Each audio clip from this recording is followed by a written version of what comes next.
السلام الله عليكم ورحمة الله تعالى وبركاته. سلام كدب waxaan halkan ka salaameynaa ummadda muslimiinta gaar ahaan ummadda Soomaaliyeed meel walba joogan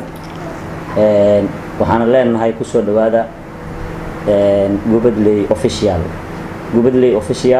wuxuu ku yaalaa magaalada Muqdisho xaruntiisa ugu weyn oo hadda aan idin kala hadlayno waxaan rajaynaynaa bulshada Soomaaliyeed inay aad iyo aad inoo soo dhaweyn doonaan Gubadley official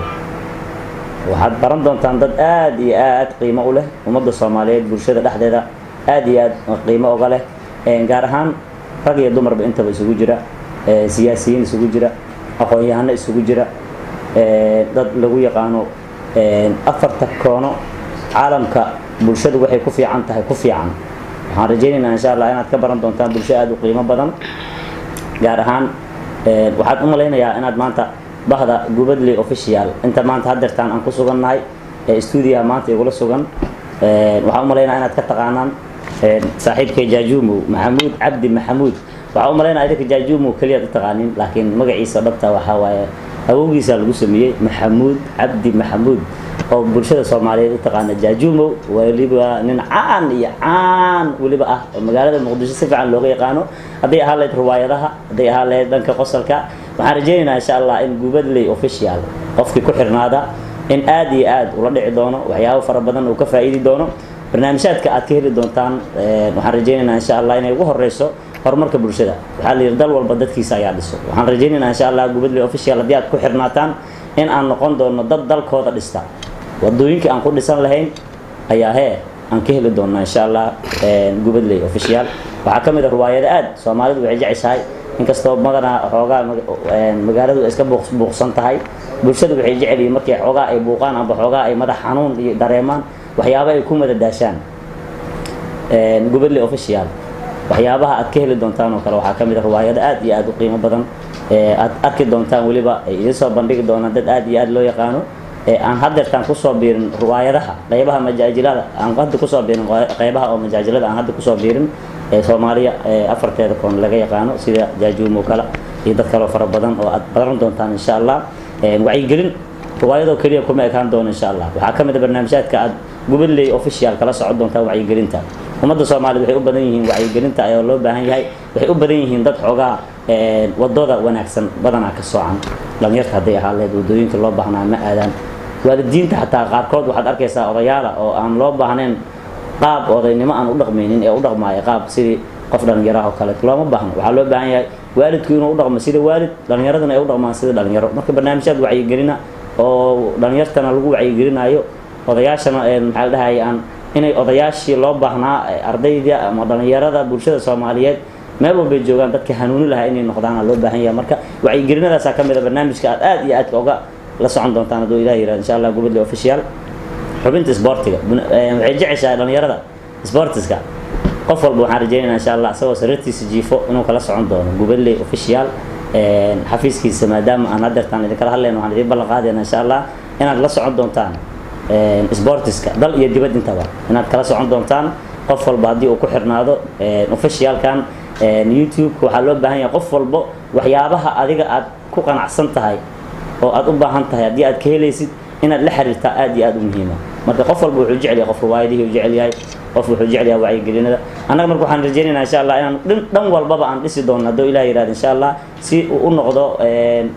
Gubadley official mid lagu wada xirnaado yar iyo weynba intaba xubinta sportiga insha Allah dhan walba inaan idin soo gaarsiinaa rajaynaynaa dad noo gooniya oo sportiskaasna insha Allah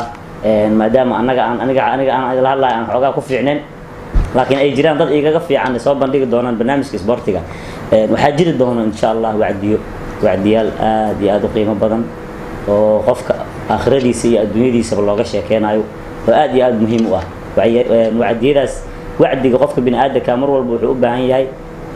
al-insaanu yaxtaaju ila tarwiix nasiino u baahan yahay qofka bini'aadamka nasiinada marka maxaa kamid ah waxyaabaha lagu nastay kamid tahay qofka in la waaniyo wacdi oo maxaa la dhahay la dhageysiyo annagana waxaan ka helaynaa waxaan rajaynaynaa insha Allah inaan ka heli doono ajar aad u fara badan marka waxaan rajaynaynaa inaad kala socon doontaan wacdigaas iyo waanadaas aan ugu talagali doono bulshada Soomaaliyeed meel walba joogto waxa kale oo jiri doona talooyinku marka maxaa waa qofka ardayga waxbarashada dhameeyay jaamacadda dhameeyay talooyinka aad iyo aad ugu habboon siin doono ardayga secondary-ga ama dugsiga sare dhigto talooyinka aad iyo aad ugu habboon siin doono waalidka ilmihiisa maarada u waayay talooyin aad iyo aad ma aha waxa anaga iska soo alfanayna talooyinkaas waa talooyin aan ka soo akhrinay oo theory ah aragti cilmiyeysan oo aan kutubo iyo buugaag iyo ka soo akhrinay dadkii naga horreeyay ku dhaqmi jireen harjeeyna marka dawabid insha Allah talooyinkaasna in anfici doonaan haddii aad ku xirnaataan Gubadley official dawabid mo waxa kaloo jira xaaladaha dalka ayaan si fiican ayana u tataaban doonaa maadaama dalku uu iska khayr badan yahay dal barwaaqana uu yahay wax walba dhici kara marka waxaan rajaynaynaa insha Allah xaaladda dalkana mar walba qof walba oo nagu xiran beejkeena ku xiran inuu kala socon doono ala sariiri qof walba soo sariirtiisa jiifo inuu la socon doono waxa kaloo jiri doono qiimaha waxbarashada ay leedahay dadka qaar aan ogeyn waxbarashada qiimaha ay leedahay qaar aan ogeyn ba qof wax bartay inuu ka fiican yahay qofka aan wax baranin iyo waxyaabaha waxbarashada faa'iidada ay leedahay iyo waxbarashada la'aanta faa'iidada darada ay leedahay waxyaabaha soo dhan aan ka hadli doono hadduu eebid insha Allah xubin noo gooniya oo aan soo tarin doono isbuuciiba dhowr jeer aan rajeynayna insha Allah inaan keeni doono waxa kaloo jiri doonto la talinta xaaslayaasha waxaan umaleynaa ummadda Soomaaliyeed sida u maleynaa jaajuubow xaajiyalka iyo xaajiyooyinka inay isku wareersan yihiin waxaad arkaysaa gabar la leeyahay 16 sano jirta dhowr iyo 10 guuri mare marka waxa waaye waxaan umaleynaa aamintan waa ila fadhisaaye in ayadana talooyinkaas dhinac ka dhiibi doonto أزهار نانيستيد waxaa la yiraahdaa aaminta barasho wanaagsan magaceeda saxda waa Azhar Nuur Yusuf waxay ka mid tahay bahda Gubadley official doo eebid ma sha Allah aad iyo aadna idin kaga dhisi doonto oo idin barnaamijyaadka dumarka dhankeeda waxaan rajaynaynaa marka anagoo isku tala darsanayno anagoo bahda Gubadley official waa isku tala darsanayna dhanka ragga wixii laga rabay xaaslayaasha ahaa anaga sheegi doono dhanka dumarka wixii laga rabay ayagana waxa sheegi doonta doo eebid ma sha Allah ayada loo magacaabo ayada sheegi sidoo kale insha Allah waxa jiri doonta la talinta ardayda waxa jirta arday fara badan wax barato oo dhahay wallahi maadadan waa fahmi la'ahay war maadadan sababta u fahmi la'ahay taladeeda anaga ku siinayna qaado macalinkan waa fahmi la'ahay macalinkan sababta u fahmi la'ahay anaga taladeeda ku sheegayna qaado hadaad ku xirnaato arday walbo meel walbo joogto amba dugsi hoose ahaw ama dugsi dhexe ahaw ama dugsi sare ahaw amba level university jaamacad heerkeeda joog marxalad walbo joogto waxaan rajaynaynaa inaan nagu xirnaato aad fahmi doonto talo wanaagsan aan ku siin doono si aad u noqoto nin arday ah oo macalinkiisa fahamsan maado walba oo loo dhigana fahamsan si aad u noqoto doo eebid insha Allah waxyaabo fara badan oo inta aan ku soo koobi karin ayaad kala kulmi doontaan oo kala socon doontaan Gubadley official waxaan rajaynaynaa insha Allah in aan keligay ka tirsaneen bahda Gubadley official dad fara badan oo qaarkoodna taqaanaan qaarkoodna aad isbaran doontaan ay igala tirsan yihiin waxaan rabaa marka maadaama aniga uu iga soo gudbay barnaamijyaadkii aan soo bandhigay wixii aan kala socon doontaan Gubadley official waxaan rabaa marka inaan tookadan saaxiibkay aan la hadlo oo mikrofoonka aan u dhiibo oo aan dhaho soo dhawaaw asagana codkiisa aad maqashaan inkastoo Soomaalida meel walba ay joogtay taqaano hadduu hadlana waxaan u maleeyaa dad fara badan inay qosli doonaan Maxamuud Xaaji abkoogiisa lagu sameeyay waxa waaye waa dadka waa ku maasan tahay dadka wadamadaas waxaan u maleeyaa inaa wadamadaas ku dhalatay maadaama timaaga aad u jilcan yihiin marka waxa ku dhashtay meesha ku dhashtay Kismaayo ma Sacuudiga Sacuudiga waxa waaye hadda koor abuutay laga soo tixilay zifa timaaga aad u jilcan timaaga aad إلى أنت اللي قلنا له ما شاء الله أنا والله حتى تيمي سعيد وجل عن سعودي جو كنا شايف دايم